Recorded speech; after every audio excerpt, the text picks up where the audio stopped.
ये तो बेटी है, मैं इसे बैतुल मुकद्दस में कैसे वक्फ करूंगी? हजरत ईसा अलैहिस्सलाम के नाना का नाम हजरत इमरान था। उनकी बीवी हजरत हन्ना थी। उनके यहाँ कोई औलाद न थी। एक दिन हजरत हन्ना ने अल्लाह के दरबार में अर्ज की, ऐ मेरे मालिक, तेरे खजानों में क्या कमी है? अगर तू मुझे औलाद अता फरमा दे। ये दुआ अर्श तक जा पहुंची।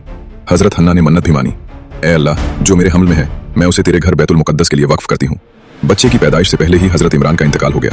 जब विलादत का वक्त आया तो हजरत हन्ना ने एक बेटी को जन्म दिया। इस बच्ची का नाम रखा गया हजरत मरियम अलैहिस्सलाम। जब हजरत मरियम कुछ बड़ी हो गई तो हजरत हन्ना को अपनी मन्नत याद आई कि अब उन्हें बैतुल मुकद्दस के लिए वक्फ करना है। लेकिन एक बड़ी परेशानी सामने थी। बैतुल मुकद्दस में मर्द रहते थे, एक तन्हा लड़की वहां कैसे रहे? हजरत हन्ना ने सोचा कि किसी ऐसे बुजुर्ग, नेक और भरोसेमंद शख्स की कफालत में मरियम को दे दिया जाए जो उनकी हिफाजत करे और जरूरतों का ख्याल रखे।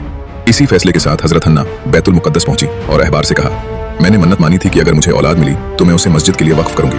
अल्लाह ने मुझे बच्ची दी है और मैं इसे उसी की राह में पेश करती हूँ।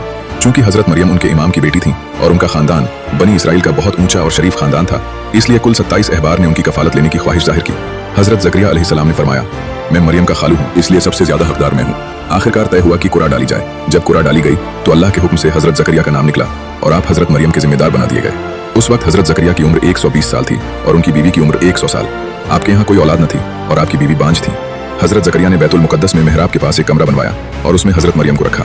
आप खुद उनकी परवरिश करते, खाने पीने और हर जरूरत का पूरा ख्याल रखते। एक दिन हजरत ज़करिया किसी काम से बाहर गए। लौटने में देर हो गई और इफ्तार का वक्त भी गुजर गया। आप बहुत परेशान हुए और जल्दी जल्दी खाने पीने का सामान लेकर कमरे की तरफ दौड़े। जब अंदर दाखिल हुए तो हैरान रह गए। कमरे में बेमौसम फल रखे हुए थे, जबकि दरवाजा बाहर से बंद था। न कोई अंदर जा सकता था, न कोई बाहर आ सकता था। आपने पूछा, ए मरियम, ये मेवे और बेमौसम फल तुम्हारे पास कहाँ से आए? हजरत मरियम ने बड़े इत्मीनान से जवाब दिया, ये अल्लाह की तरफ से है। ये देखकर हजरत ज़करिया अलैहिस्सलाम का दिल यकीन से भर गया। आपने सोचा, जो अल्लाह मरियम को बेवक्त बेसबब फल अता कर सकता है। आपने अल्लाह से दुआ की, ए अल्लाह, मैंने कभी तुझसे दुआ की और महरूम नहीं रहा। मेरी बीवी बांझ है, तू अपने खास फजल से मुझे एक ऐसा वारिस अता फरमा जिसे तू और तेरे बंदे पसंद करें। तुरंत अल्लाह की तरफ से हुक्म हुआ, ये तेरे पालनहार के लिए कुछ भी मुश्किल नहीं। हमने तुझे भी उस वक्त पैदा किया था जब तेरा कोई नाम निशान न था। ए ज़करिया, हम तुझे एक लड़के की पैदाइश की खुशखबरी देते हैं। उसका नाम यहया होगा। इससे पहले हमने ये नाम किसी को नहीं दिया। चुनाचे अल्लाह ताला ने मुकद्दस बुढ़ापे में हजरत यहया अलैहिस्सलाम अता फरमाए।